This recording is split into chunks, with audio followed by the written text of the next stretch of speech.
Oh, yes. Hello, hello. Good day, good life to you, everybody out there right now, man. Hey, um, January 6th finally happened. And no, we don't mean the insurrection or its anniversary. No, we talking about the one of the biggest show debuts in professional wrestling history. Okay, it's up there. It's up there with the first day of Monday Night Raw ever. It's up there with the first WrestleMania.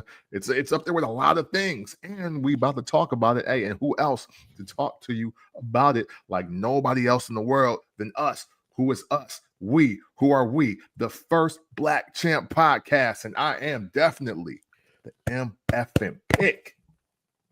Cam from the port.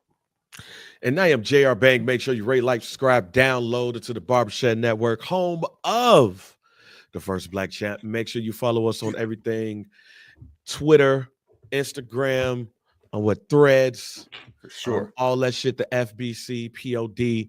Go ahead and get that merch. You see Camp got the sunshine on with the belt, because we celebrate Black champions, and we definitely gonna talk about that nigga who do that shit with shirts a little bit later on.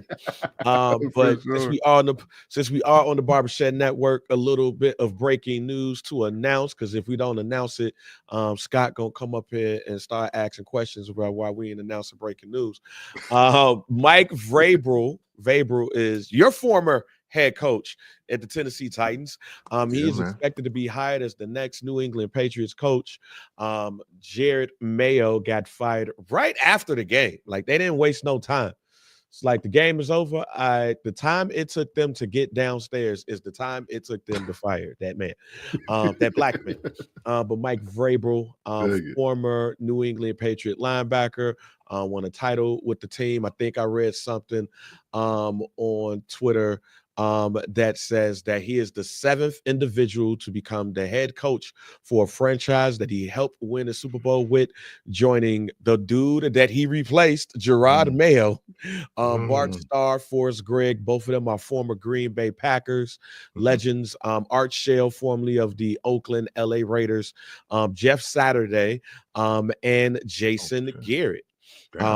So for Bears fans, that's a domino that falls, because he was one of the people that we interviewed for their head coaching position for the Bears.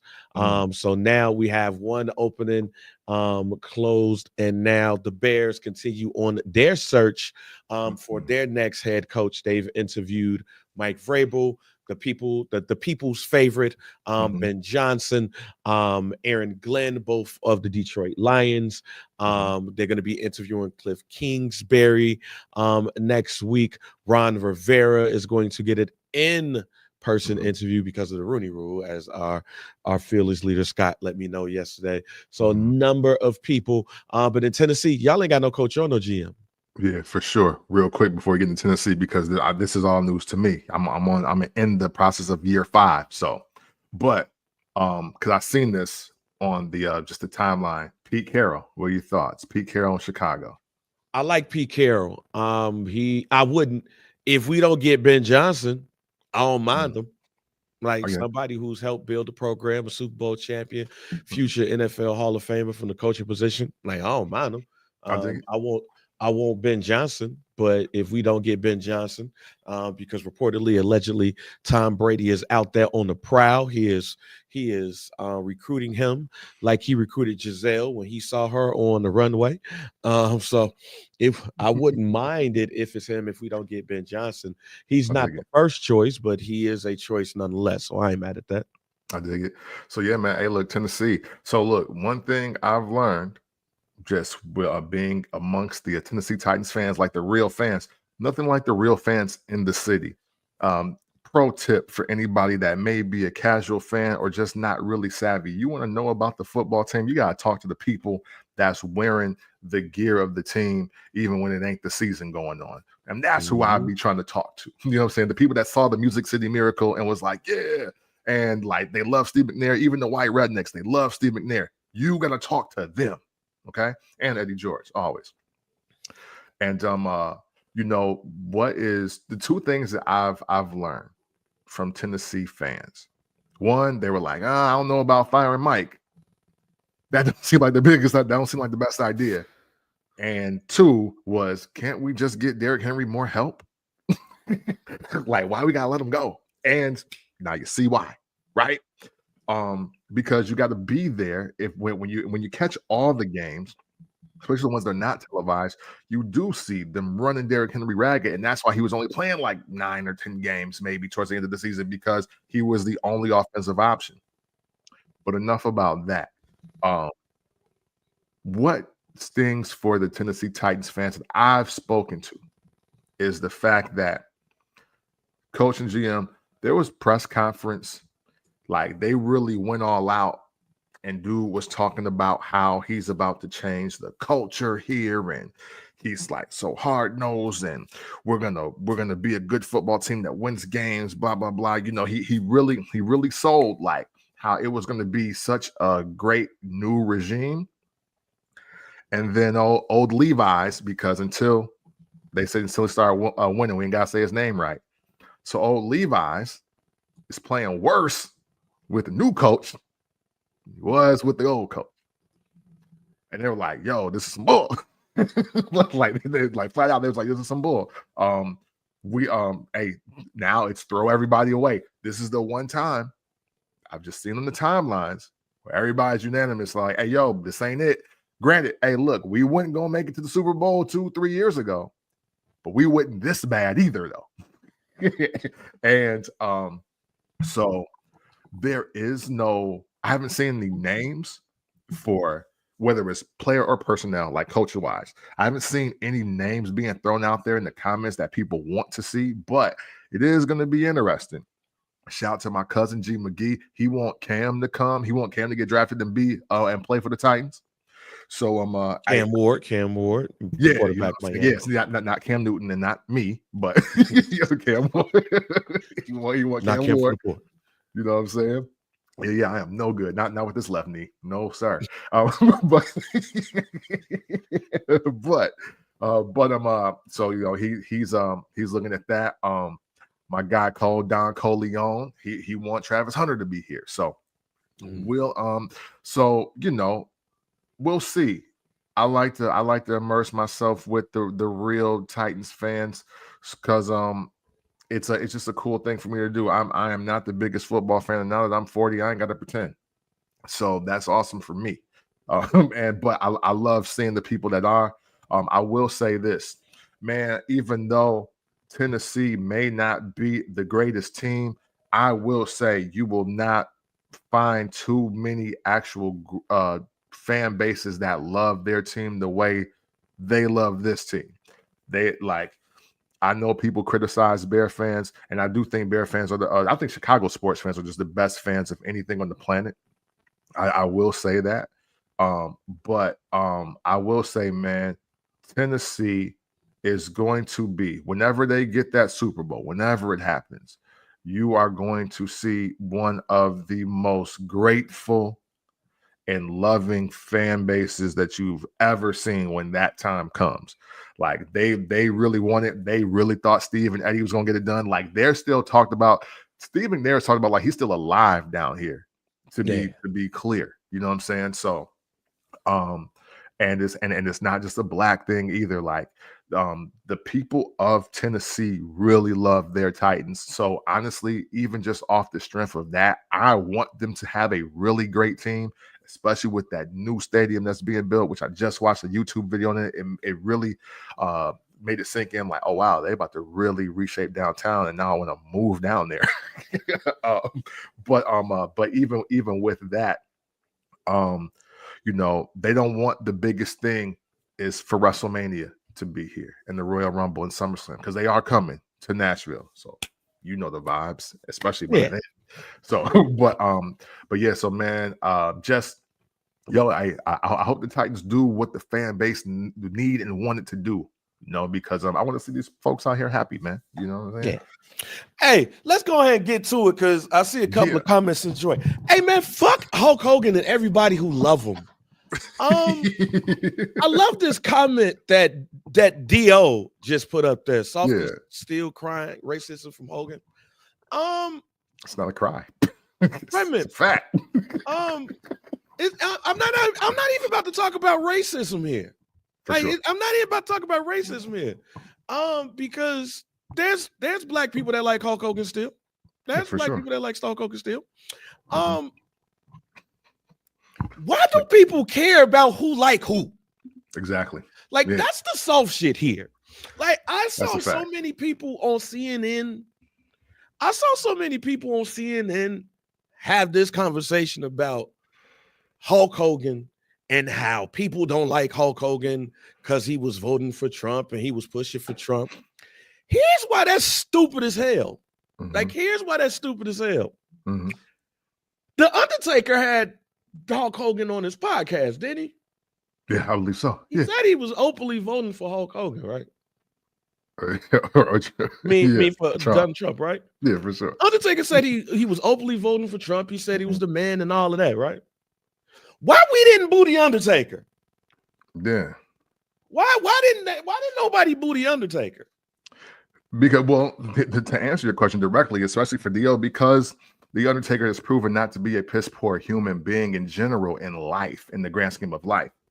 See, what we're not gonna do here, especially on the first Black Champ podcast, we're not about to sit here and be totally blind. Like the only thing that Hulk Hogan ever did in his life was say the N-word, and not everybody's mad. Like that ain't even it. Like, where have you been? Like, white people don't fuck with Hulk Hogan. It ain't a race thing. And like there are white people that are hated by black people that don't fuck with Hulk Hogan. Like this ain't got shit to do with racism. Like you need to Google more and read and listen. Jim Cornette is actively shitting on Hogan every chance he gets, calling him one of the biggest liars in the fucking world, along with Conrad, along with what's my man nobody likes Hulk Hogan, but people who still live in 1987 and saw him power slam Andre the Giant. Hulk Hogan, forget racism. Yeah. I've never been. Let me just say this for those who know this podcast. I have never been a Hulk Hogan fan. I wasn't a fan of Hulk Hogan, and when I was a child, I wasn't a fan of Hulk Hogan when he was in the NWO. I live in the Bobby the Brain Heenan world of fuck Hulk Hogan. If you listen to this podcast, I have historically said that Hulk Hogan has been a heel his whole career. That's so true. This ain't about racism, because I ain't like Hulk Hogan before I heard the tape. This is not about racism. Hulk Hogan just proved over years that he's a piece of shit. Yeah. To his own people. Like his own people. And that's the thing that's so funny. It's like, don't this many black and brown people in the world watch enough wrestling for the firestorm of like, because we wasn't in that arena. Yeah. We wasn't the majority in that arena. The majority in that arena was white men. Yeah. 18 to 34. Like that's it. Like so for y'all to think that there was 15,000 black and brown people booing Hulk Hogan, like you're misguided. Like we never 10%, we never 50% of the audience. Right. Not even Atlanta. Like we acknowledge that on this show. How like, when you look at the crowd, you see a couple of us. Right. Like yo, it's a reason why you can see O'Shea Jackson Jr. very clearly. Right in the crowd, because he's one of the few black people in the first 4 or 5 rows. Like, so it ain't just us, and it's bigger than just racism. Like that's, you know what I'm saying? No, Dio, no. Hold on, it is not, because why didn't we boo the Undertaker? I'm gonna tell you the difference between the Undertaker. Fuck all that shit, Cap. I'm gonna tell you the difference between the Undertaker. I'm gonna tell you the difference between him and Hulk Hogan. Hulk Hogan is not cool anymore. Yeah, he's not. He's literally not. Like, honestly, Hulk Hogan, at least I can, for somebody who's never been a Hulk Hogan fan, I can at least admit there was a time where Hulk Hogan had motherfuckers praying, training, their vitamins. Me. You were one of them. Facts. But what we have to acknowledge here is that Hulk Hogan became a caricature of himself at a certain point in his life and became a lame. Yeah. So again, let me finish. Okay. Let I me want to ISO pinpoint real that quick. time too, but go ahead. Do you think? But I'm a ISO real quick. Is there people who love Hulk Hogan? Yes, I just acknowledged it. There's a lot of people who love Hulk Hogan. And is there people who hate Hulk Hogan because of his support of Trump? Yes. But I guarantee you this. It is not because of that, because if that was the case, he would have booed, they would have booed The Undertaker and every other wrestler that supports Trump. Yeah. Logan Paul, they don't hate Logan Paul because he's a Trump supporter. They just hate Logan Paul because of YouTube. Yeah. And there are other wrestlers that support Trump. When are we going to admit that one of the lamest things about wrestling, when you look in hindsight, is saying your prayers, taking your vitamins, and all of that shit? Yeah. Hulk Hogan literally became a character of himself and been lying about shit he ain't got to lie about. Like, Hulk Hogan is the epitome of lying to kick it where he ain't got to. Yeah. And to answer your question directly, the moment that he became lame is literally when he banged out homeboy wife on camera and then was like, well, no, that was Hulk Hogan. That wasn't Terry, or that was Terry and it wasn't Hulk Hogan. Like, bro, you're the same person, bro. What is you talking about? What you talking about? Like, and hey, look, on the Trump thing, last regime, right? I think that was culpable. Here in 2024 into 2025, hey, look, Hogan threatened to body slam Kamala Harris, and that clip didn't go viral. So it ain't got nothing to do with Trump at all. We need to stop that. That ain't Hulk Hogan. Unfortunately, over time, after WrestleMania 18, he's been on a fast track to hell as far as popularity is concerned, and revealing that his life is just the ultimate shit show of him literally trying to hang on to the 80s fame and not adjusting and not being cool. Because, hey, look, for all things considered, we should think Ric Flair is kind of lame. We don't. But the reality is he's a 70-plus-year-old man who damn near died, who's now on his like 5th divorce and is dancing in the club with young bitches he probably can't even get it inserted in. We still love him. Yes, and I know we who love Ric Flair. I love Triple H. I know who Triple H voted for. Right. Teddy Long said on a podcast that Ric Flair called him a nigga. And I still love Ric Flair. I have not wavered on Ric Flair one bit. I've not wavered. We need to stop this. Sometimes you're just a fucking goof.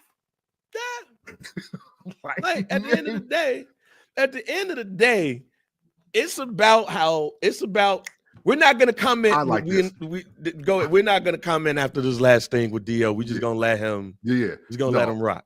Highlight the audience change, not Hogan, because that's literally the point, my brother. That's the point. And the thing about this is, cool is universal. It don't really matter who you are or who the people are. Cool is cool, no matter who it is received by.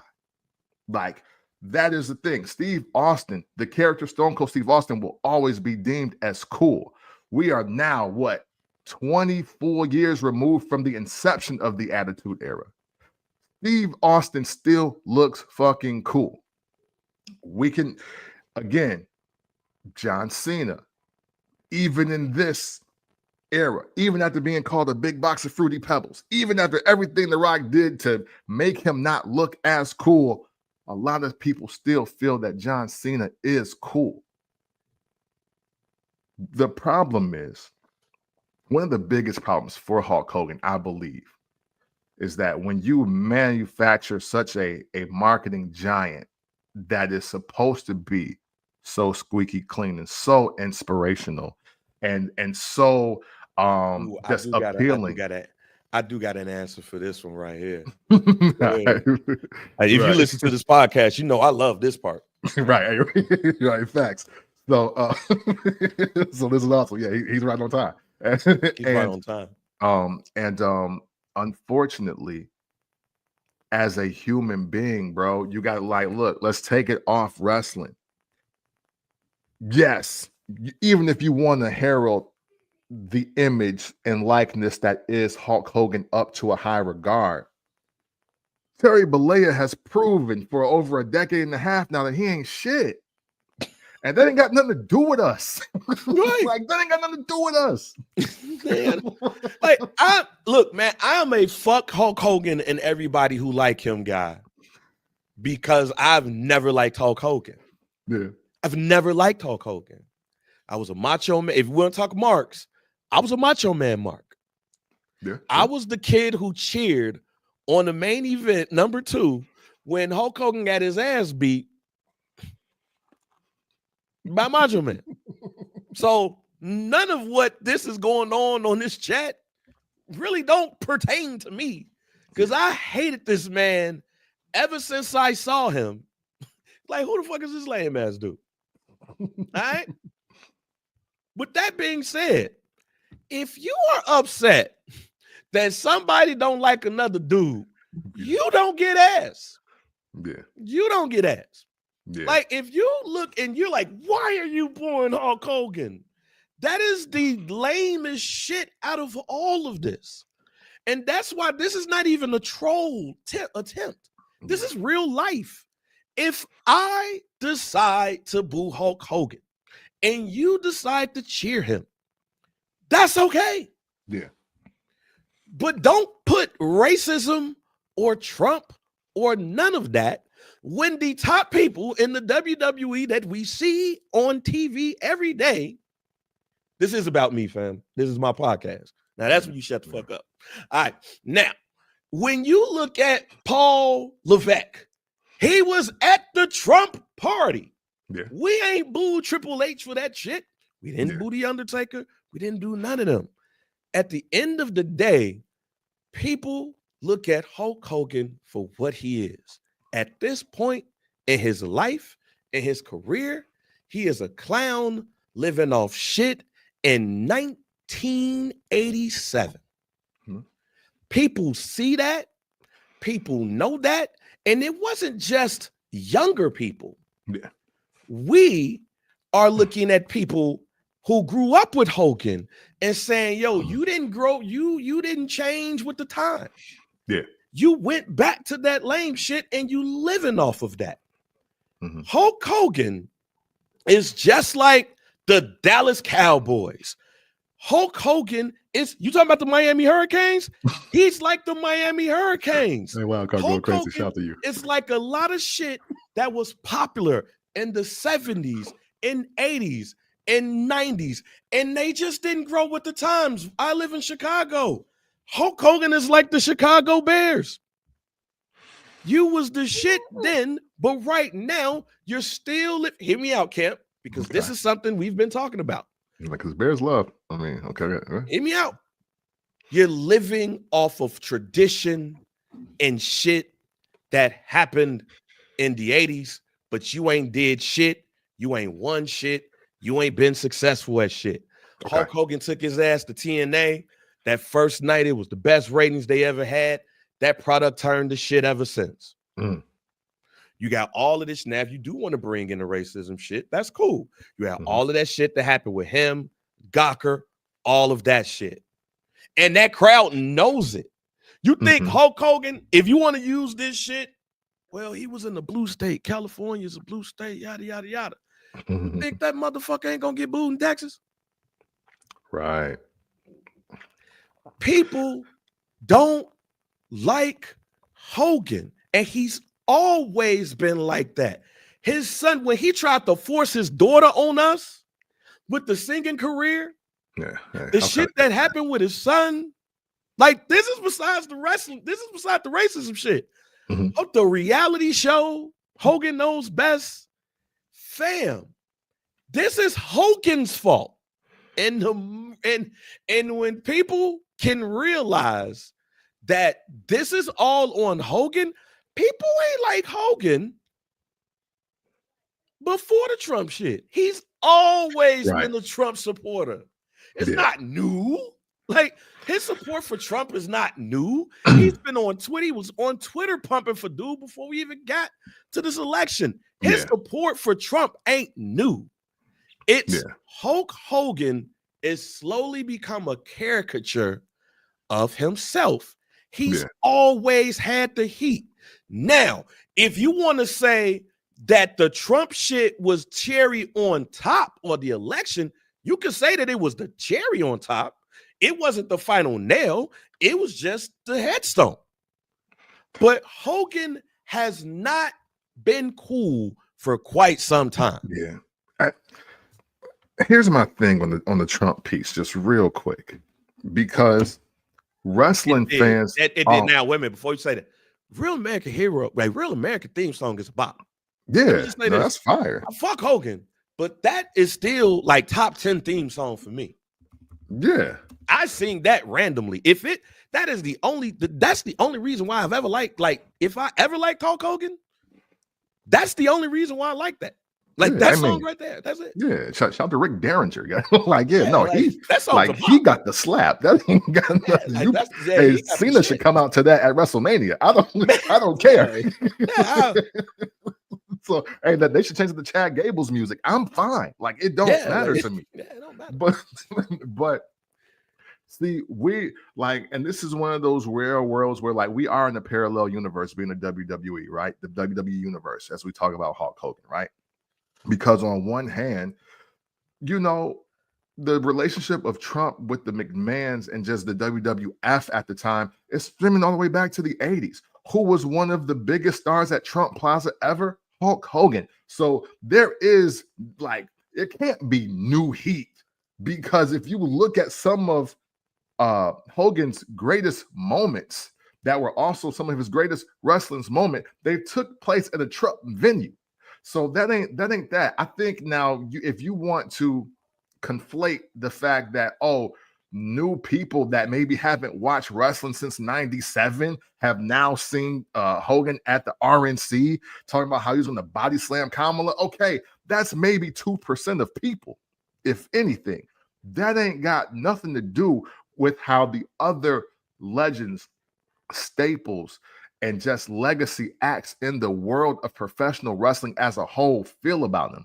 It's the old wrestlers. It's the new wrestlers. It's today's superstars. It's the greatest managers ever. It's everybody in the pro wrestling community that collectively don't fuck with Hulk Hogan. And this is coming from somebody that's not a fucking Hogan hater.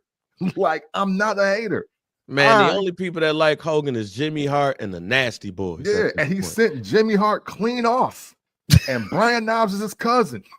Like, yo, but yeah, I felt bad for Jimmy Hart seeing that, because Hogan knew what he was doing. See, this is the other shit. Hogan knew what he was doing. He let that music hit. He let all that, the graphics go up. Jimmy Hart coming out here waving the flag like he reminiscing the Dino Bravo days.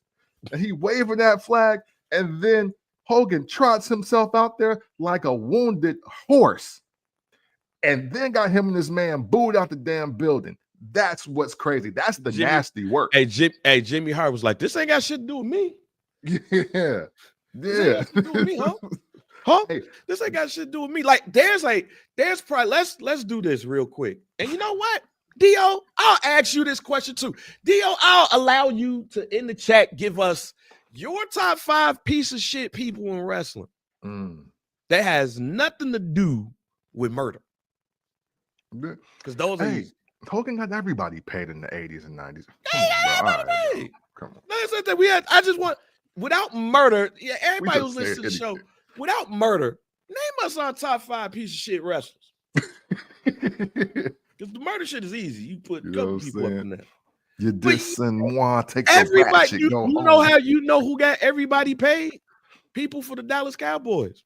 People still hate the Dallas Cowboys. I could have been a wrestler in 1988 and be like, Right. fuck Hulk Hogan, and Yeah. still say, hey, but I'm getting paid. No, fuck Yeah. him though. He's still a piece of shit. Yeah.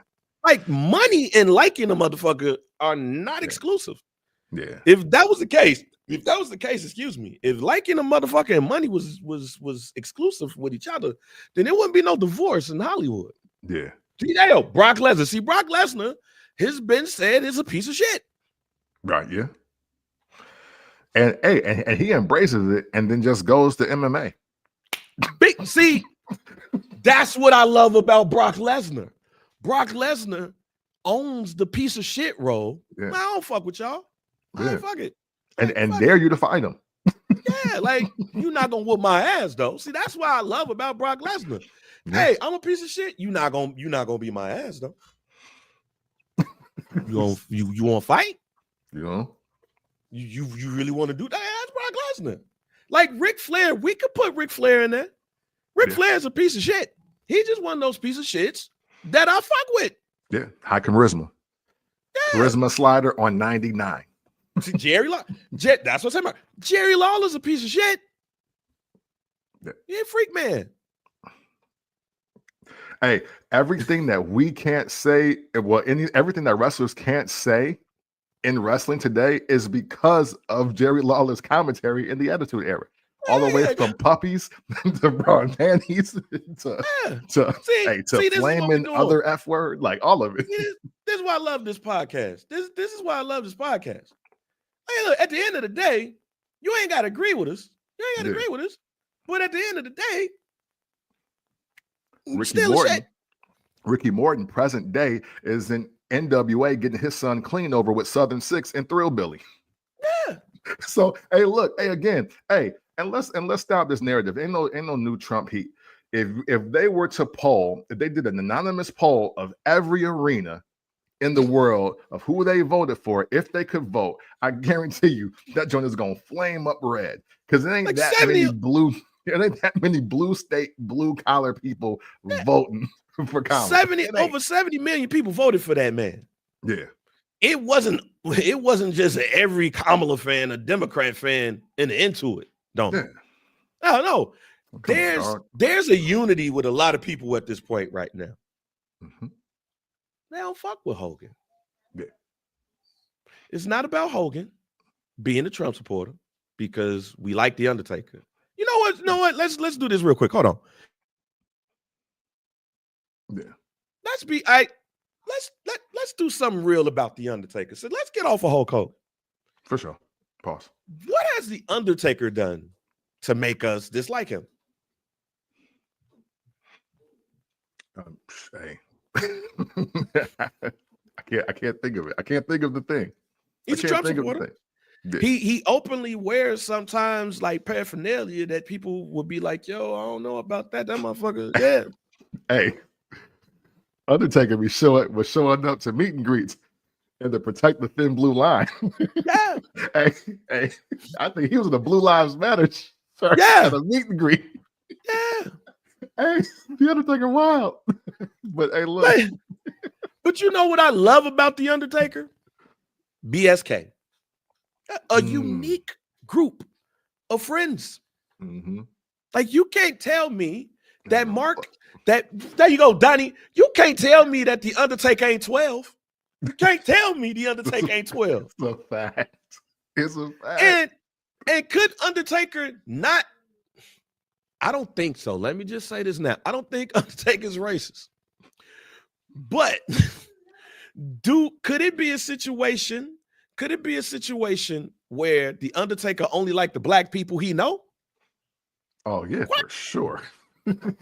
For sure. The Undertaker could possibly like the black people he know.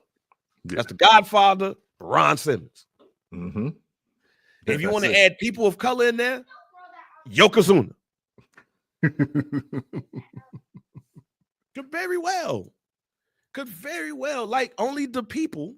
Yeah. That. Oh yeah, hey, Teddy Long. Can't forget Teddy Long. Yeah. So he could probably like 3 black people. Mm-hmm. Teddy Long. Teddy Long, Ron Simmons, the Godfather. Mm-hmm. And the Godfather's like his best friend. Yeah. And again, hey, look, Teddy Long. Teddy Long will be quick to tell you every white person in wrestling that has used the N-word to him or around him. And he's never said it about The Undertaker. But you know who's universally loved? The Undertaker. Yeah. Like the Undertaker. Damian Priest, who's Puerto Rican, the Undertaker popped up behind him. He was like, oh shit, the Undertaker gave me advice. You know who the Undertaker loved and is like, why the WWE ain't doing more with him? Omos. Yeah. The Undertaker is a Trump supporter. He's not a piece of shit. Yes, right. Because not every person that supports Trump is a piece of shit. They're Right. not. And and everybody's not racist. They're not. We gotta stop narratives like that. When you tell the Undertaker that Omos is trash, right. Yeah. Hey, talk to Mark. Talk to Mark. I'll give you another one. You know who I thought was a piece of shit, but turned out to not be a piece of shit? JBL. His character made you think he was a full piece of shit. JBL is who Trump is playing in real life right now. Right. It turns out that JBL is a good human being. Yeah. He had some locker room situations where he picked on people, but for the most part, they're like, yo, JBL was just a bully. Well, you know, he cool. Like, he cool. You know who could have been classified as a piece of shit? Stone Cold Steve Austin. He beat on his wife. Yeah, both of them. Both of them. Left the company, was like, yo, I'm out this bitch. Yeah. We love Stone Cold. I said that Stone Cold should do his beer. Like, here's the thing. Here's the thing. Hulk Hogan and Stone Cold can do a beer tasting. Let's bring in the racism shit. Hulk Hogan and Stone Cold can both bring their beer to the hood. Say, taste my beer. Stone Cold, whatever the shit's called, and Real American Beer. I believe there will be black people in both of those lines, but only one person ain't gonna get threatened. You know you was wilding with that stuff about your daughter, though. You know, right? You know you was wilding. You was wilding. Another piece of shit. Another piece of shit that I could think of that we talked about. Ric Flair. We could say Ric Flair's a piece of shit. You said got 5 wives. He openly was like, why the fuck am I here? Off times. Like, he's like, why the fuck am I here? I'm out. Yeah, hey, the doc, Ric Flair, like when he just decided, like, hey, yo, I ain't gonna do this no more, and got up and left his family in Charlotte and just went to wrestle full time and not check in. That is crazy. Yeah. But Hulk Hogan has proven himself. Hey, look, any way to get it subscribed? No. Like Teddy Long has said, Ric Flair's a piece of shit. Yeah. You can't. Ric Flair has a song with Offset. Yeah. Like motherfuckers should be ashamed of buying that man a drink. About how much he drink.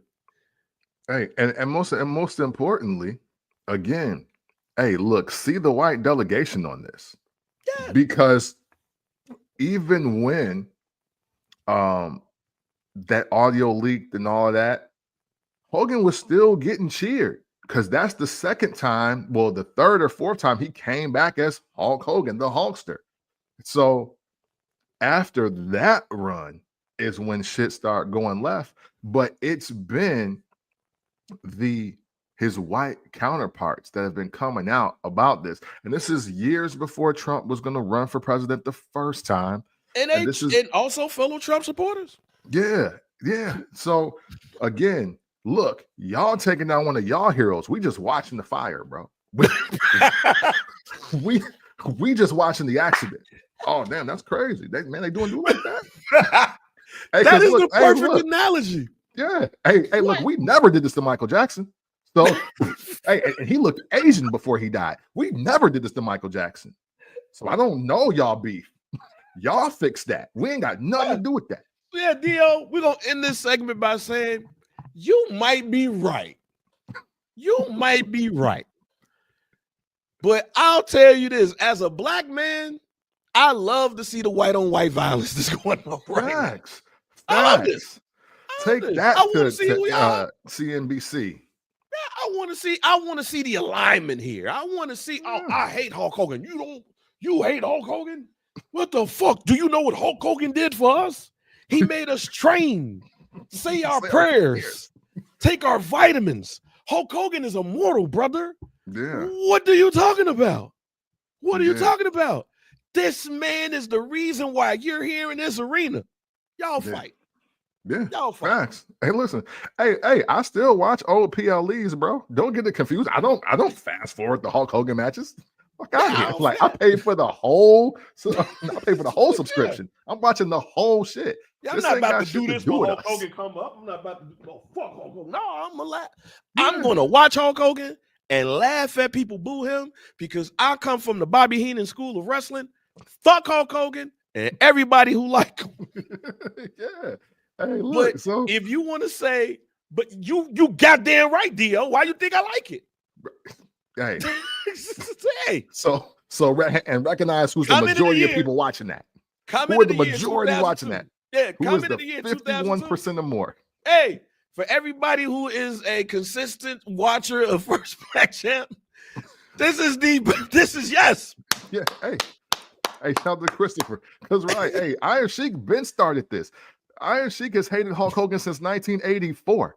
So like, bro, January. Like, we can't be acting like everybody fucking loves Hulk Hogan, and now we just decided no because you cast your ballot differently. Hey man, you lucky I ain't broke your leg. That's not what happened. Hey, you lucky. You hey, okay. Hulk Hogan. Camp. Hey, Hulk Hogan. Because it's fuck Johnny wrestling to the casket drop. I don't even know who he is. I don't even know who he is outside. But no, my only issue with the Hulk Hogan thing, literally my only issue with the Hulk Hogan thing is we gotta stop policing what people like and don't like. Yeah, for sure. And this is full gamut. If we want to take this to the full gamut, we should take this full gamut. I know friends of mine who are Trump supporters. I do. Mm-hmm. I know people who are Harris supporters. I know people who are Democrats. I know people who are Republicans. I know people of all walks of life. I don't police who they like. However, if it's something that I strongly disagree with, I just want to fuck with them. Yeah. Hulk Hogan, I ain't like damn near my whole life. And yes, Wrestle War is my wet dream. I'm a War Game stan too. Welcome to the club, Dio. Hit that subscribe button and make sure you follow the Barbershop Network to hear all of our episodes along with all of the other ones, including Ruthless Aggression and other wrestling podcasts. For sure. But we got to stop policing people who don't like people like Hulk Hogan. Yeah. Because Hulk Hogan has, if you want to separate the two, that's fine. Terry Bollea is a piece of shit. Mm-hmm. You just don't see Terry Bollea when he put on the red and yellow. You see Hulk Hogan. And the minute Hulk Hogan say, what you gonna do, brother? Motherfuckers don't fuck with him. And you know who don't mind it? Me. You also know why I don't mind it too? Because as a wrestling fan, I know that if you are a true wrestling fan, you know this is going to be marketed in a way that's probably going to be beneficial to Hulk Hogan and you, the fan. Mm-hmm. So the next time Hulk Hogan pops up on the screen, he's going to be like, fuck you. Mm-hmm. And it's going to make people boo him. And guess what, Hulk Hogan, and to put a bow on this, to make y'all more know how much we love this sport of wrestling and how wrestling art can imitate life.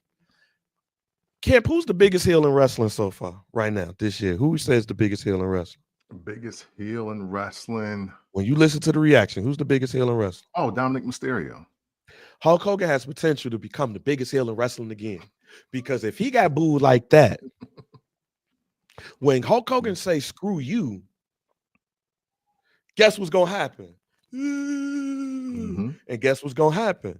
People gonna buy his beer. And guess what's gonna happen? Since the WWE owns a part of Real American Beer, they're gonna get more money off of that beer. Next thing you know, you're gonna see Hulk Hogan in the black and white of the NWO colors, or maybe you're gonna see Hollywood Hogan again. And just like G. Russ said, I was more of a fan of Hollywood Hogan. Mm-hmm. And yes, I do. I'm telling you, I do. Like, look, I could tell you right now, I loved it when Ric Flair and Dusty Rhodes used to make each other bleed. I loved it when Sean. I love it, but also I love it. Why? Because what's the demo? White men 18 to 34. We facts. always gonna see it. White men has been a part of my childhood. So in women, like, you would never make me boo Medusa. I know who Medusa voted for. Yeah. I know who Medusa voted for, and I would touch Medusa's soul right now. Hey, and Donnie, you're right, and it's not low key either. Donnie's absolutely right. It's not low key. And speaking of that, it's so funny how that plays into we can transition into Raw on Netflix now too. Because Hollywood Rock was birthed because they were booing The Rock, and he embraced that twice now. Yeah. Hey, and low and not so low key, The Rock is doing. Dwayne Johnson is doing a lot of things that Terry Bollea be doing to his other half. And but remember, Cointel, The Rock is COINTELPRO. Facts. I'm the person who said Hulk Hogan was a heel his whole entire career. I'm also the person who called The Rock COINTELPRO. Now, let's move on to Netflix on Raw. Raw is Netflix. CM Punk defeated Seth Rollins. Roman Reigns defeated Solo Sikoa. Rhea Ripley defeated Liv Morgan. Jey Uso defeated Drew McIntyre. Yeah, I don't think anything of that is a surprise, correct? Well, not surprising. No, I didn't make all those same picks, but I'm not surprised though. Yeah, we didn't make those same picks, but it's not a surprise. I think the biggest surprise is The Rock. We had if you listen to this podcast, if you've been listening to this podcast for quite, like, at least for the past year, I've been saying for at least a year and a half that the High Chief character of The Rock should be coming out soon. That is the only end to this Rock Roman Reigns thing. Then the day before Netflix, on Raw on January 5th, you saw the High Chief Salui video, and it was a lot of, yes, that's true. And there was a lot of things that was, it's just me, Jesse Bobby Ventura, and Bobby the Brain Heenan. We've all been on the same wavelength. We were expecting a lot of things to happen when it comes to Rock and Roman Reigns. But what we end up seeing is a promo with The Rock saluting Cody Rhodes, nonetheless, basically being a face again. And then after the match with Solo Sikoa and Roman Reigns, he puts the Ula Fala on Roman, and he shakes his hand. They do the Predator arm thing, the arm shake. They wouldn't, like, swole niggas. I don't know what's wrong with swole niggas. Like, they gotta shake their hand like Arnold Schwarzenegger and Carl Weathers. Yeah, man. But Rock Dwayne, either he puts the lay on him, and that's it. Like, that's it. Yeah. How did you feel about Raw on Netflix, WrestleMania adjacent, night one? How do you feel about that night? Overall, I think the production was great, right? The production of it, I think it lived up to. Already, what up? You're right. Hey, I think from a production standpoint, I think it was incredible. I like the simplistic nature of it, but I liked how big budget box office it looked at the same time, if that makes sense. And I think they didn't miss the mark on, obviously, the build-up and the actual aesthetics of the show. The show itself, I have my own opinions about it. But to the point on Rock and Roman, I think we watched the story being told without a story being detailed out in front of us. To me, even though, it was Solo stipulation that if he won the match, then he wanted Paul Heyman to put the Ulafala on his neck. I think The Rock coming out there in peace, like I'm really the boss out here, final boss, if you will. And then with the ending of the match and the ending of the segment being more about The Rock, for lack of better phrasing, knighting Roman Reigns as the tribal chief. Like, he's no longer self-proclaimed, you know. And I think that's the story being told. I think The Rock established that he is the high chief, and the fact that I am the high chief. Hey, look, I know we've been talking about this Ulafala stuff the whole like year or whatever, or until last year. And I know that, you know, you called yourself the tribal chief, and yeah, your pops and your uncle, and we see all that. But hey, look, but now I'm the OG though. So now when I say it, this is really what it is. Now can't nobody take it from you because I've placed it on you. Pause if necessary. But that's the story that I'm reading into with that. And it does have me curious about what is going to happen next, because I was expecting vengeance. I was expecting rage.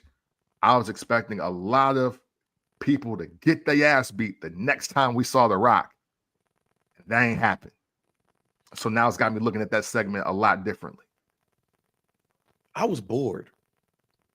Outside of the pomp and circumstances, look, me and Dio ain't agreed with a lot today. We agree here. Mm-hmm. The production was great. Sure. Like, this felt big. This, as a wrestling fan, as somebody who's been watching wrestling since 1986, mm-hmm. as a 4-year-old to now, this felt like a huge moment for the sport. And when they opened it with The Rock, when they opened it with The Rock, I was like, yeah, this ain't about to go the way that I think a lot of people think is about to go. Mm-hmm. And then when I'm starting to hear Rock talk, and he mentioned Roman, when he name dropped Roman and stuff, I was like,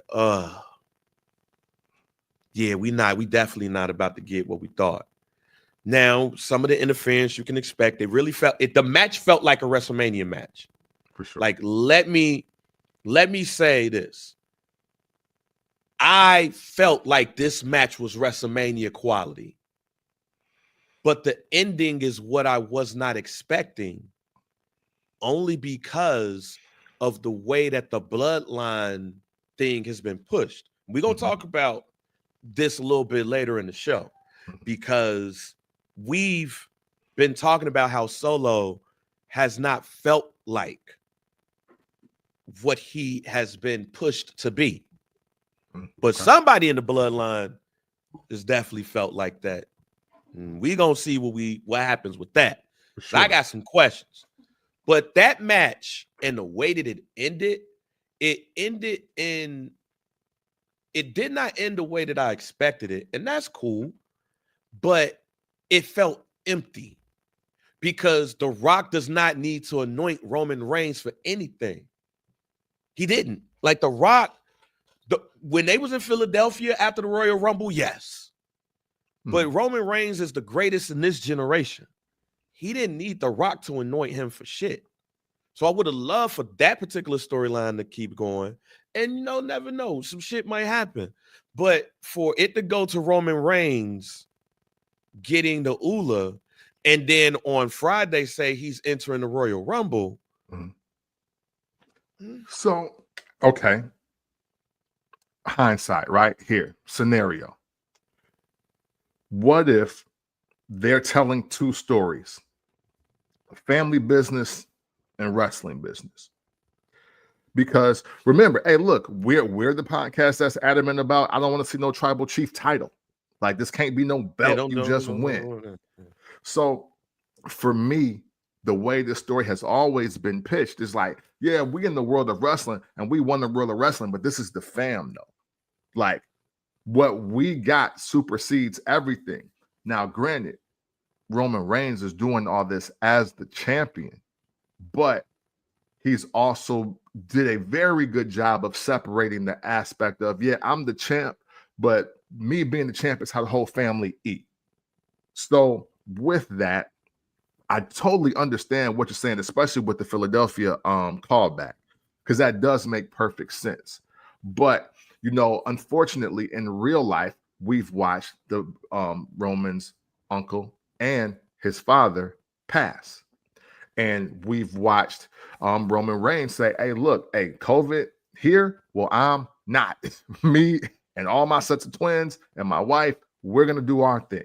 And then he comes back randomly at a at a SummerSlam, becomes the champ, starts this run. I think even as Rock was even promoting last year about blurring the lines, I think they're doing a really good job of blurring the line of their family business versus the wrestling business. And that's why it does make sense to me that he would do this, because the other thing that we don't want to see is The Rock. Well, I'll put it this way. The one thing I don't want to see is The Rock turning into Mr. McMahon and then already saying, hey, Roman Reigns got a bye to night 1 or night 2 of WrestleMania because he's the tribal chief and I've made it so. So I don't care what champ he want to face. I don't care who win the Royal Rumble. I'm giving Roman the bye. We'll see him in April. I don't want to see that either. So Yeah, no. So I do like the aspect of now that it's solidified amongst the family. I am the tribal chief, and that's just what it is. Now, let me go back and get what all started this and why you, the wrestling fan, care about it now. I do like that story. Yeah, but the part that's missing to me is the investment of what's next for those. There's nothing to get me invested back into this Bloodline storyline. Forget anything else. It felt like to me that the Bloodline storyline is done. Roman Reigns is the original tribal chief. He's the only tribal chief. And then after that, it is what it is. This is done. Now, if you're telling me that we are about to move on from the Bloodline storyline, that's great. Like, the storyline is like perfect example. Either you move on. This is my thought. Either you move on from the Bloodline storyline, or you reset the Bloodline like you did after Shawn Michaels versus Stone Cold. I dig it. One of the two. Either kill, and you didn't kill it on Friday. So either you kill this shit or you reset it. This leads me to SmackDown. To fast forward a bit. Jacob Fatu on SmackDown on Friday, that shit was the Jacob Fatu show. Oh, for sure. Like, if it was any time when I watched SmackDown and Jacob Fatu on there, I've always been like, yeah, Jacob Fatu, hell yeah. I've been singing the praises of Jacob Fatu since he was chubbier and in MLW. No facts. But the way that it felt to me on Friday, that there was a clear chance to reset. Because Jacob Fatu owned that night. He owned it when they came in to attack Jay, and he whooped Jay ass, and the stare down between Jacob Fatu and Cody Rhodes, in my opinion, was way better than anything that's Cody Rhodes and Kevin Owens. Like, if you didn't pay attention to that, go back to SmackDown on Friday. And when Jacob Fatu, after he's clotheslined out the ring, the look between Jacob Fatu and Cody Rhodes, to me, Cody in particular, looking at Jacob and the way Jacob looked like a god in that moment to me. Yeah. He looked like a god of a god to me, and somebody that needs to go, it's time. And here's the harsh reality, because you're right. That means that the Bloodline is over. Bro, well, you can't have a faction and you can't build a faction where the guy that's supposed to be the enforcer is the superstar. So I do get what everybody's saying. Maybe Solo should have won, but how? When Jacob Fatu is standing there, how do you reset the bloodline and tell Roman Reigns, okay, now you gotta now make Jacob play number 2 to you, and we want to see him face you? Unfortunately, the bloodline story is over. It's now a one-man show again. It's the one-man show that existed when it was just Roman and Heyman, and Jay didn't want to jump down, because that is the layers and the details. That is getting everybody over, because, hey, look, not for nothing, do you really want to see Jey Uso revert back to being the right-hand man of Roman Reigns when he can do what he's doing every Monday night? It makes no sense. What we are not used to, or maybe what we don't recognize, is the fact that some factions, they break up and nobody get over and people get future endeavored. But we have never, well, I'll speak for me, I don't think I've ever seen a storyline and a faction get so many people so far over that they don't need each other even for the callback. So like even X-Pac needed the callback. So here's why I disagree with you a little bit. A little bit. The bloodline has the potential of being like the New England Patriots. So for somebody to be like, yo, what the hell are you talking about? This is what I'm talking about, right? Bill Belichick becomes, like, Bill Belichick is the head coach. Mm-hmm. When players or when coaches leave Bill Belichick, they never succeed. There's not been one coach that was with Bill Belichick that, like, outside of, like, I think Bill O'Brien, that really succeeded. Nobody won a Super Bowl. So maybe Bill O'Brien, maybe Jey Uso is Bill O'Brien here. Now, I did say one of my predictions of 2025 is that Jey Uso will win the world championship. Right. That remains to be seen, though. True. But that is one of my predictions, right? But until then, man, they just got Jey Uso as the really popular dude that they ain't doing what they could be doing with. That's true. So could Jacob Fatu be that guy? From the looks of it, he's already that guy. So now when Solo gets back, we'll see if it's I love you, Solo, still. But until then, to me, it feels like they killed the Bloodline storyline on Raw on Netflix. And what you might be seeing is an offshoot. This is not Triple H coming out and telling Shawn Michaels, you dropped the ball. And Triple H could have very well took a page out of his book. This is not Jacob Fatu saying, yo, Solo, you dropped the ball. And then I'm going to bring in 2 other people, or it's just going to be me and Tama for right now. We'll see what happens. Because low key, that's what it felt like on Friday. It just wasn't verbalized. But we know going into Royal Rumble is going to be Cody versus Kevin. And again, after I saw the stare down between those two, I didn't give a fuck about Kevin Owens and Cody Rhodes. In fact, Kevin, you should have won it at Saturday night's main event. Shit's not going to happen. But now going into the Royal Rumble, because I know there's a lot of conversation with that, question I ask you is it Jacob Fatu or the field when it comes to eliminating the most people? Smart money is obviously on Jacob Fatu, right? However,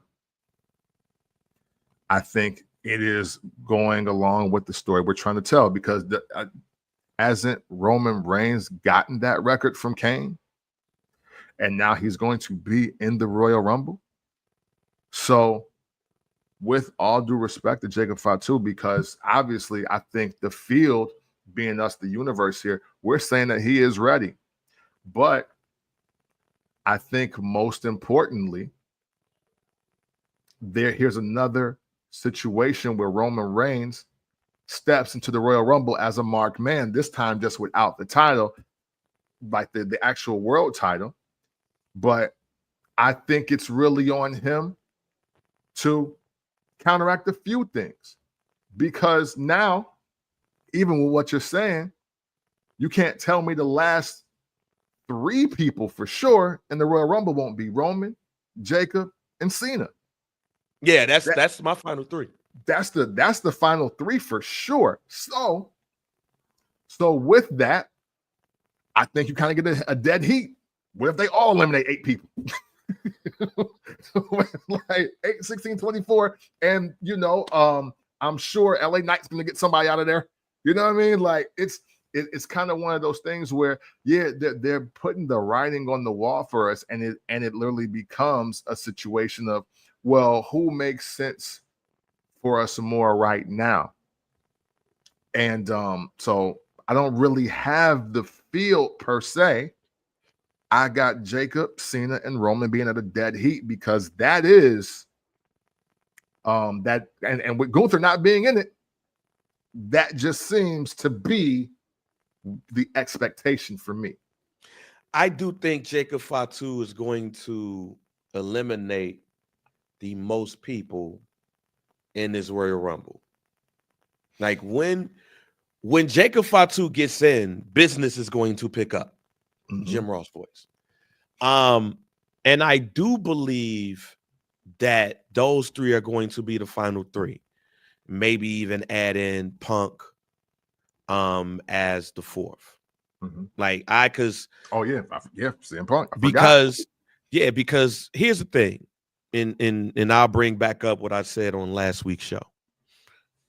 I wouldn't give Cena the Royal Rumble win. He gotta earn it. Yeah. Like he gotta earn it. I do not have Cena winning the Royal Rumble, but I do have him in the final 4. Yeah, for somebody who has not won a match in how many days that he has said, like he can't win the Royal Rumble and get back on track.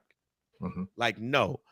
If Cena's gonna be full-time, if he's gonna be full-time, they say he's supposed to be full-time. Yep. If Cena's gonna be full-time, Cena needs to lose the Royal Rumble, and he needs to earn his way into a title match.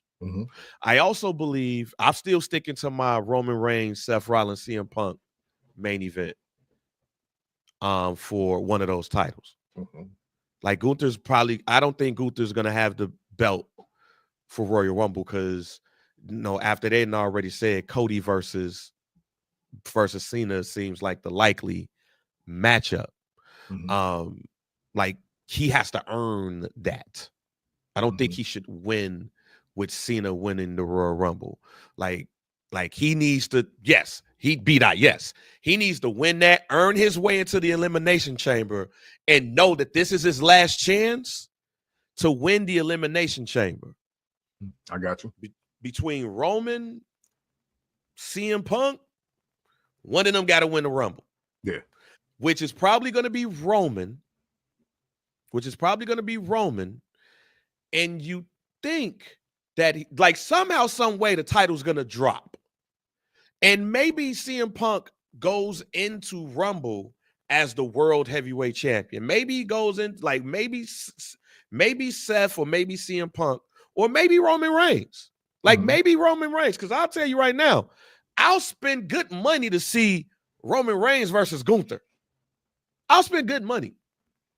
And we know Gunther's not going to come out on top of that shit, Paul. But I'll spend good money with Roman Reigns versus Gunther at like Elimination Chamber or whatever pay-per-view that's between that. And Roman Reigns gets the belt, and CM Punk says, hey, that favor, if he wins, hey, that favor, there it is. Like, he owe him.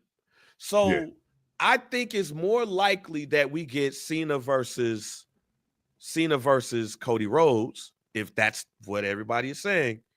And not a lot of people have moved on from that. Yeah. And it's Roman Reigns versus CM Punk as the other main event. I, however, believe that the true main event of Mania is Seth, Roman, and CM Punk. You see how CM Punk looked after he lost that match? Like, you saw how he looked. Like, I lost to this bum ass nigga. Like, yes, that was like hot. we talking about looks. Seth Rollins was looking like, man, I lost to this bum ass nigga. And CM Punk, like, motherfucker. Seth looked extraordinarily pissed. Yeah. But he don't like none of them niggas. Like, he don't like Right. Roman. And to see him with that interview the other day, just say like, yo, these people wouldn't be who they are without me. That's the main event. The person, if we want to be technical here, none of this shit is going on without Seth Rollins hitting Roman Reigns with the chair. That's a fact. If we want to all the talk way down about, to it. if we want to talk about long-term storytelling, this goes back to what you saw in person in Indianapolis. Yeah, this Survivor Series 2012. This goes back to even the Shield debut. This is long-term storytelling at its finest. I believe that a triple threat between those three, instead of Seth Rollins not being involved in the WrestleMania main event at all, is something that should happen and adds more intrigue because none of them like each other. This nigga Roman Reigns was like, they was like, yo, what about Seth? And he looked like, fuck. Like, fuck, I barely like him.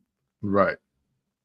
Fuck hey, you definitely sold me on the first triple threat match since the first time I saw one. I don't like triple threat matches. I ain't gonna cap to y'all. I'm cool with triple threat matches. I'm not necessarily cool with triple threat matches in big joints like this. But when you have three people who legit don't like each other as wrestlers, like that their characters hate each other, and the connection of these wrestlers. And even you said last year you felt like it was better to have Seth and Roman in the main event. For sure. I still stand on that. They have not missed when you do that. Seth versus Roman straight up. They do not miss. When you get the fact that Seth Rollins won his first title the way that he did over Roman, like their connection to me is too connected. It's too tight. The way that everything going, it is too tight. You have to look at the long-term storytelling, especially even if you look at the whole War Games thing. Like, man, I ain't even want to fuck with dude. And we going up against a dude he hate. I don't want to see, even though his shit's fucked up, and he said, yo, I ain't gonna be back at WrestleMania, so fuck all of that. But I would not want to hear or see Seth Rollins versus Bronson Reed if Bronson Reed was healthy. Oh yeah. I wouldn't even want to see that. Yeah, nah. I need to see those three in that. If CM Punk is owed the favor, let me just say this. If CM Punk is owed the favor, he don't win the Royal Rumble. He got to get in some type of way. He got to get in legally. He got to get, maybe there's some chicanery that goes on to where CM Punk is out and he like, nah, Paul, fix that shit. Maybe Seth is the winner of the Royal Rumble. Seth won the Royal Rumble. Hey, you know what? I think we're due for a couple different things. I think we're due for a Royal Rumble winner that we can't just call, even though Seth would be a good call. But I also think that we are well overdue for an elimination chamber title change. I do think that above all else. And yes, Dio, we've been saying that for a while. Dio, we didn't agree. We didn't agree on a lot of shit today. But the fact that you brought up Vader, we fuck with you for that. You know, for sure. Hey, welcome. This is a Vader Stand podcast, by the way. For sure. But while everybody is paying attention to the Royal Rumble, I'm paying attention to the Elimination Chamber only because this is the first year in quite a while where they can't just wild card us with like 2 picks. Like 4 or 5 guys right now, as we sit, can win either title and it be totally justified, whether it's performance, whether it's heat, whether it's just good booking for WrestleMania. So that's how I feel. I'm like, yo, the champ got to be. Matter of fact, the champ shouldn't even be in it till the end for me and this elimination chamber. So we know we get a new champ out the gate. I'm here for that as we go to the road to WrestleMania for sure. And as we go through this Raw, Netflix, this SmackDown thing, and all of that, like, it's good. One, we need a kind of like a reset to get to what it is. If this was WrestleMania adjacent, then we do need to get a reset. But yes, the one thing I do love about this Royal Rumble, it was clear that it was going to be Cody last year. I do like the fact that it is not necessarily clear who's going to win the Royal Rumble. We just know what's going to, if you look at the tea leaves, Cody versus Cena is probably what they've penciled in. It's just interesting if Cody goes in as Homelander Cody, and get on his heel shit. Russ, if they do that, I'm never watching fucking wrestling again in my life. Yeah, I would. I'm burning everything. I'm gonna be like LeBron fans in 2010, bro. This podcast will become a throwback video podcast if that shit happened. Yeah, I would be. Well, let me pause that. Only if somebody beats the shit out of Goldberg, like, to win it back. Like, if Goldberg hold that bitch for more than 2 weeks, then yeah, it'd be holding more than 2 minutes. Hey, there needs to be a random briefcase pop out. Like, yeah, wait, whoa! I forgot he never cashed in 2008. Yeah. Like Baron Corbin needs to come out and like, if Goldberg ever hold the title, nigga, I will. Yeah, no, I'm good. Fuck Paul. I will call the TKO officers. I will go straight to the top. Fuck around with y'all. Hey, look, back to our first segment. Goldberg was like, I don't even really fuck with wrestling like that, and he don't get booed like Hulk Hogan. So, I mean, come on, dog. Yeah. All right, Russ. Hey, you just don't want me to watch wrestling ever. But yeah, fuck me, right? Yeah, but yeah, we gotta figure this out. Like, we gotta figure this out because, like, there's certain things that I can see that's happening. Like Shannon just said it right there. Like, you probably end up getting Randy versus KO at WrestleMania. They did talk about maybe Randy Orton versus Cody, so there's that too. Randy Orton comes back. Like, what if surprisingly they do something with Jacob Fatu? Like, maybe surprisingly they do something like that. But I think this is the first Royal Rumble in quite some time that we will go into the Royal Rumble and really question who's gonna win it. Like, really be like, yo, I think this person's gonna win. Huh? But normally what I do on this podcast, for those who's been listening for quite some time, I do my, as it stands today, my Royal Rumble pick. And until we get to the Royal Rumble, I'll either keep it or change it. So, as of today, we recording this podcast on January 12th. As of January 12th, 2025, my winner of the Royal Rumble is Roman Reigns. Like, right now, I feel like it's going to be Roman, but I don't think he's going to pick Cody because I think there's going to be some chicanery happen. That might change next week.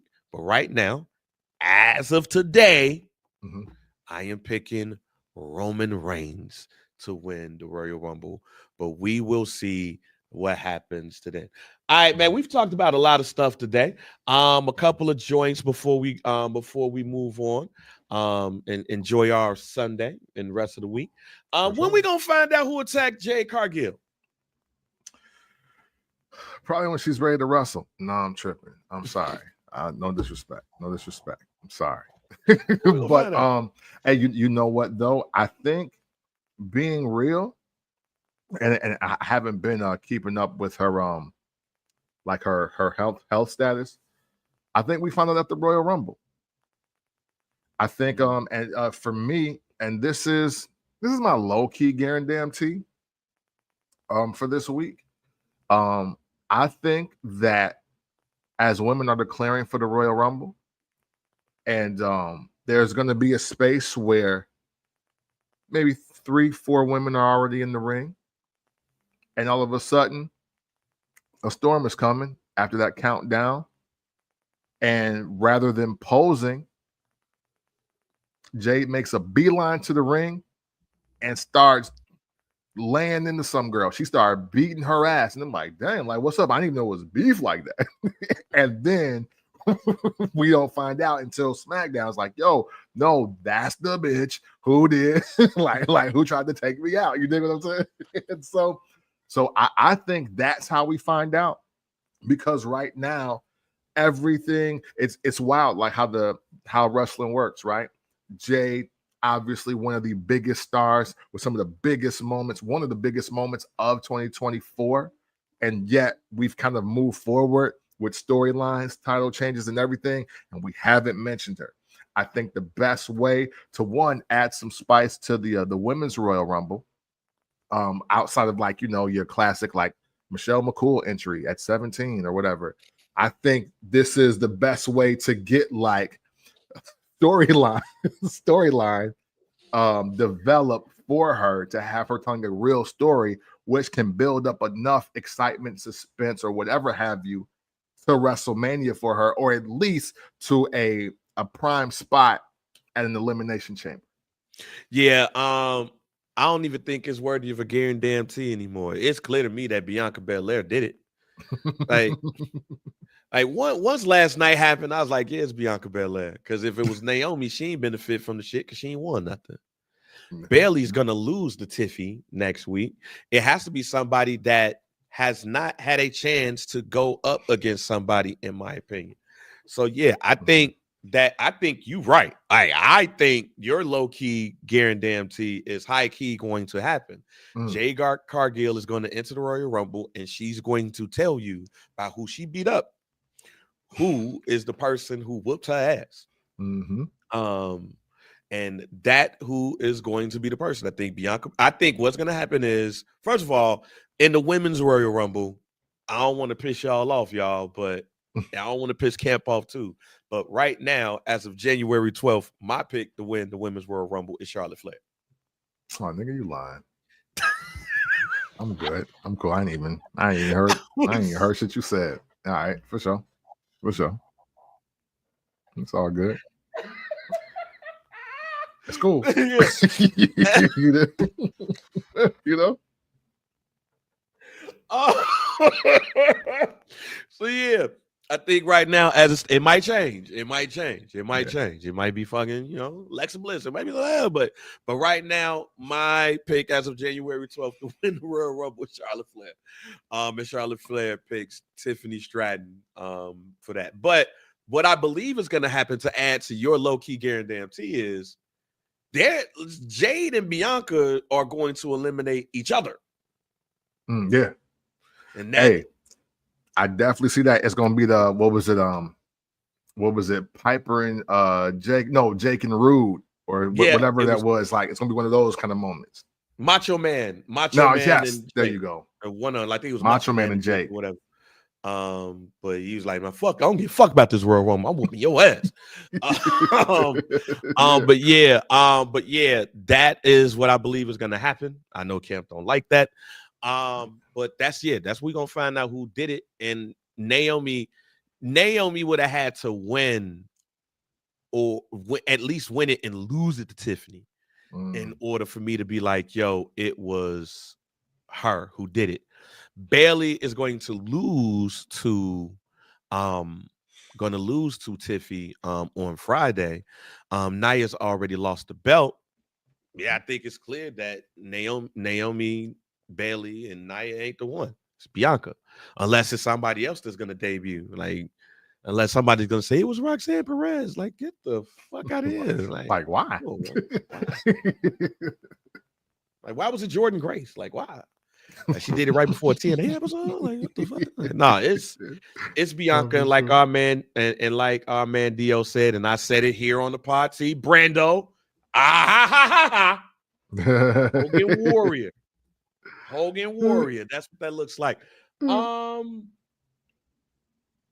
What else? What else? What else? What else? What else? What else? What else? No, that's it. Like, no, that's it. We'll Yeah. do it. Yeah. Hey, you know what? One thing I want to say real quick, because I do agree with y'all on the actual show itself being very lackluster. That Raw on Netflix, that is. Hey, yo, what I want to do, what I want to see is just a wrestling fan. I want to stop hearing new names for hardcore matches. Tribal Combat was a hardcore match. All right, like just call it what it is. If we're not gonna do anything that is special in detail, out like literally everything that happens in a hardcore match happened, or a no disqualification, no count out. There must be a winner. It's the same shit. Tribal Combat just looked like your classic TLC kendo stick trash can run in finish. Like, come on. Like, if we're going to hey, we might as well reactivate the hardcore title, because that is literally the only thing that it was. And that, for me, if we're gonna call it Netflix Mania, if we're gonna say that the first Raw on Netflix is gonna be of epic proportion and we're gonna have all these different things, then you gotta give me more specialty for your specialty match, even if it's not for a title. You know, they put more effort into botched weddings on Raw in the 90s than they did into this Tribal Combat match both times. Because the one that Jay and Roman did, that was just a regular, another hardcore match or another Hell in a Cell match, whatever it was just that. Like, if you're gonna sell us, the audience, if you're gonna sell us on how great this is, and this was always my worry. If y'all remember back in December, I'm like, yo, they ain't got to call it like, WrestleMania level. We ain't got to do all that. Hey, yo, give me In Your House. In Your House used to go up. I would have been cool with Netflix on Raw being like the first 5 In Your Houses. I was here for that. Like, when you oversell it with the WrestleMania level and you give us a hardcore match to kick off the show, and then just a good old-fashioned grudge match to end it, it's like, like, dog, I'm grown. You ain't gotta do all that to me. And for me, I ain't gotta do all that to me. For me, I've told y'all Tribal Combat at least need to have a tribal elder in that motherfucker. Like, maybe it's Rikishi and 2 other folks. Like, maybe the ring is not there. Maybe we have some fire around that bitch or something. Yeah, hey, they could have turned into like a lumberjack match with all Samoans, and that would have been cool. Yeah, like, fam, like, it needs to be a tribe that's there. Like, what was the shit that goddamn the little ugly tall nigga had? What's my man's name? The ugly tall dude. Great Khali? Yeah, there we go. Ugliest wrestler of all time. Man, like when he had his little bamboo shit, like, it was bamboo. Like, the Punjabi prison match. Yeah, the Punjabi. It was the worst looking shit ever, but like, at least we. Exactly. I was like, yo, I can't even see what's happening here, but hey, at least it's something I never seen before. Yeah, never seen before. Like, I agree with you. When are we going to see again the match we ain't never seen before? Right. Don't mask a no disqualification, no count out match with all that shit. Like, don't do like WCW used to do with us in the 80s and early 90s. Like, here's a Chicago street fight. Yeah. Here's a New York street fight. Same 2x4. Yeah, same chairs. Like, but again, we are the same podcast. We are the same podcast that said what we said, which was, hey, man, if y'all watch WCW in the early 80s or early to late 80s, like, hey, man, look, if you're going to do these hardcore matches, have motherfuckers come down to the ring with the wife beater, the blue jeans, with the cowboy boots and tape fist. Yeah, for sure. Do something. Like, do something different. Like, at least WCW. One thing I say about WCW in the early 80s, in the 80s period, if it was a hardcore match, motherfuckers didn't come out there with their wrestling gear. Yeah. Motherfuckers came down with some Wranglers, some cowboy boots, a wife beater that signified the city that they was wrestling in, and some tape fists. Absolutely. They bled after the first punch. Yeah, that lets you know. Dusty Rhodes did. Oh my God. And Hey, next Jim thing Ross you know, going crazy on the commentary too, though. Oh my God, he's busting them wide boom, open. it just did this shit. And no, Chicago niggas wasn't wrestling in cowboy boots. Yeah. The Road Warriors was. Hey, no, actually, no, they came fresh from Gold's Gym. Yeah, they wrestled in the Bengal cowboy boots and Tiger Zubas. pants and Asics. That's what Animal used to come out there. Motherfuckers in WCW was wrestling in fanny Ruse. pack on. You dig what I'm saying? Like, they was wrestling in Ruse. They came down the ring. I just did 25 reps. But now Oh, I'm ready. like, oh, they came down there with Ruse on, with goddamn some Zubas. The long wife beater where you can see the ribs. Yeah. And with and Hulk had the crop top the crop top sweater like like he came fresh from the swole version of Flash Dance. Like he was going crazy in the cutoff sweat shirt. Crew. Like if we gonna have these specific matches, if it's going to be basically a street fight, come as you are. Yeah, for sure. Like don't come in your wrestling draws. Like don't come like Chris Jericho about to wrestle Edge at WrestleMania. No, you gotta come with stone-washed jeans. Since everybody wearing mics now to wrestle, you gotta come with some stone-washed jeans, some mics, a t-shirt, and tape fist. Shouts out to WCW that gave us tape fist, tank tops with the thin strap, and you can see ribs, stone-washed jeans, and cowboy boots. Yeah. And as soon as Dusty Rhodes punched Tully Blanchard like this, just went back and that motherfucker Tully Blanchard fell and he started doing this. And then he started bleeding. Like, shouts out to them for that. There you go. I need jeans tucked in. Yeah, there you go. Fact. There you go, Artie. I need the jeans tucked in the boots. You know what I'm saying? So you can see the detail in the cowboy boots. You got to do it. I need the wife beater tucked in the jeans. I need the belt buckle that eventually in the match is going to be taken off and made somebody bleed.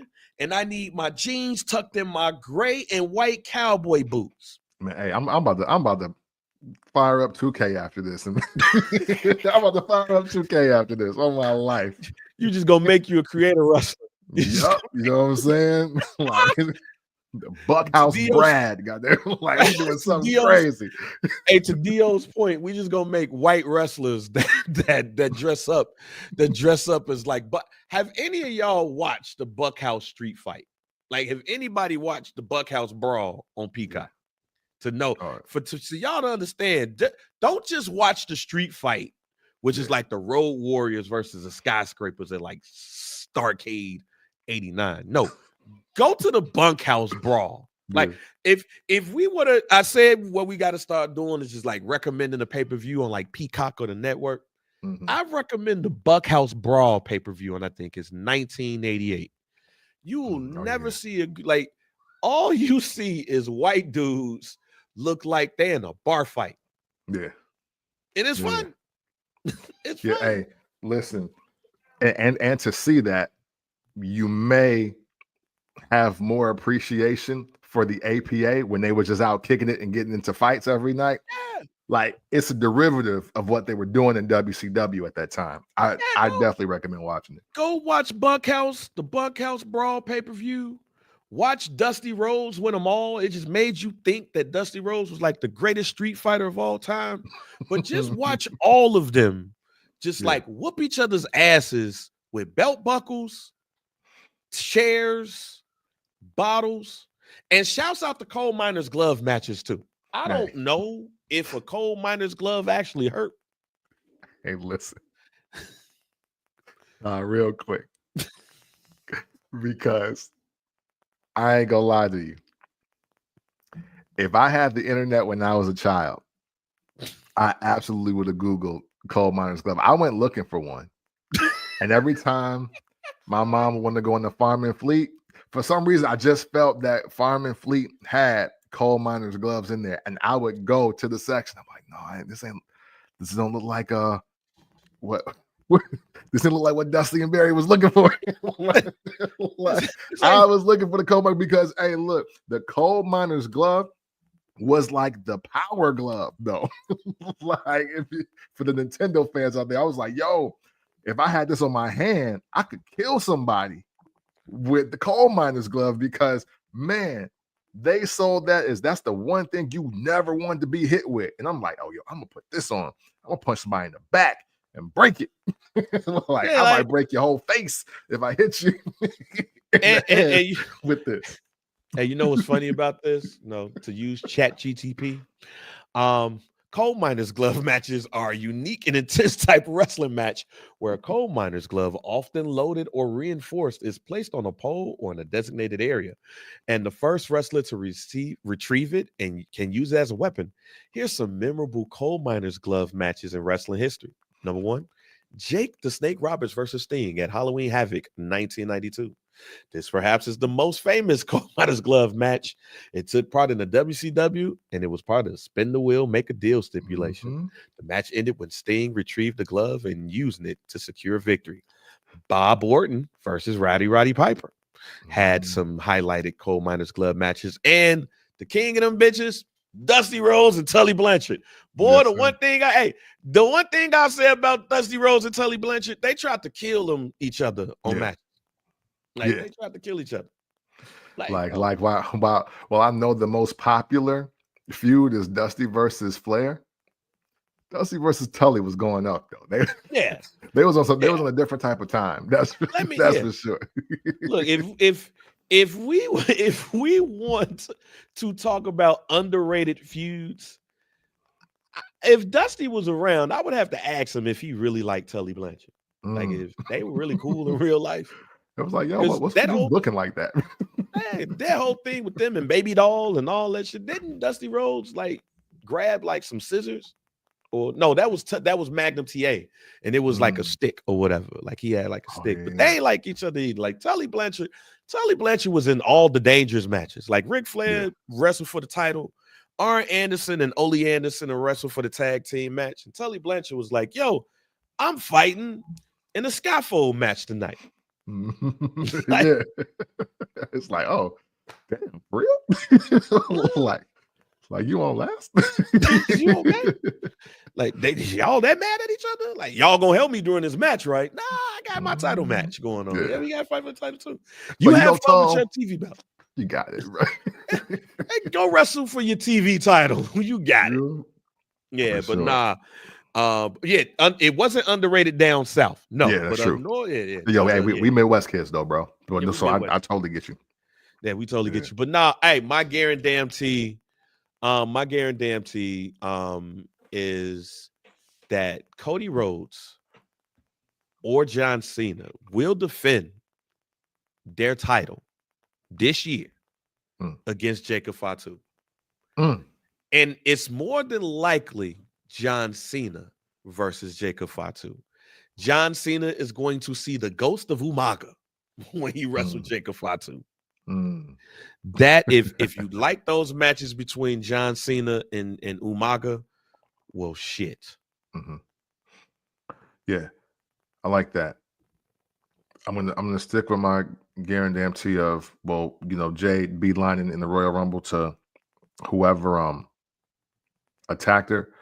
But real quick on John Cena, this is not just bonus information. I really hope that this run for John Cena, even though I know it's really not his job, especially at this point, because he's on his Cal Ripken right now.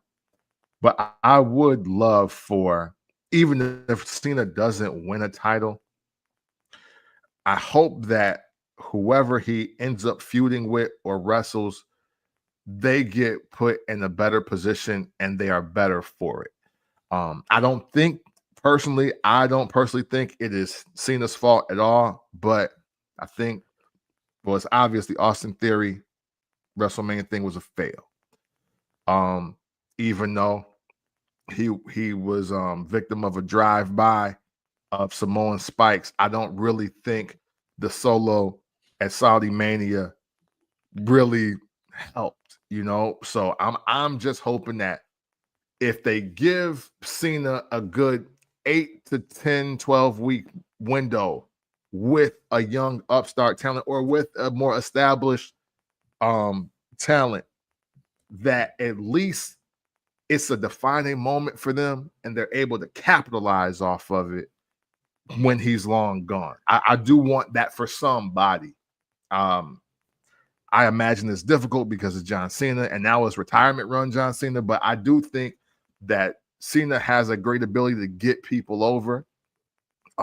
It's been a while since he's done it, but I'm really hoping that happens on this run as well. As him just like winning titles. Yeah, well, we gonna see.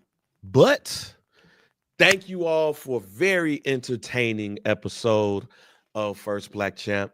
It is still fuck Hulk Hogan and everybody who loves him. But the whole thing about wrestling is boo who you hate, cheer who you love, support who you support. So be looking for more on that. And again, if you're looking for a pay-per-view to watch and you want to see some good white-on-white violence, go check out Bunkhouse Stampede in WCW and watch wife beaters with stonewashed jeans tucked in the boots, belt buckles, bottles, and Dusty Rhodes being victorious. Shouts out to Virgil Reynolds. End us off, Cam. Oh man, hey man, we appreciate y'all. Thank you, Christopher Torres, for being a new sub, man. Thank you so much. Thank you to everybody, whether it's your first time or just the last time or your consistent time being a part of this show, the First Black Champ podcast. It is, man. We thank you and we appreciate you, all of you, whether it's the live stream like today or in the group with your likes, comments, shares, questions, scenarios, rumor, innuendo, all of it greatly appreciated. Even if we agree, even if we disagree, hey, look, your contribution to the community is greatly appreciated and it's welcome. So please never stop doing it. All right. We sincerely appreciate that. And you should always know, if you ever want to talk about wrestling in an unconventional way, that you do so by checking out the First Black Champ podcast. It's the pick, VP, DOC, and we are out. Fuck Johnny Wrestling.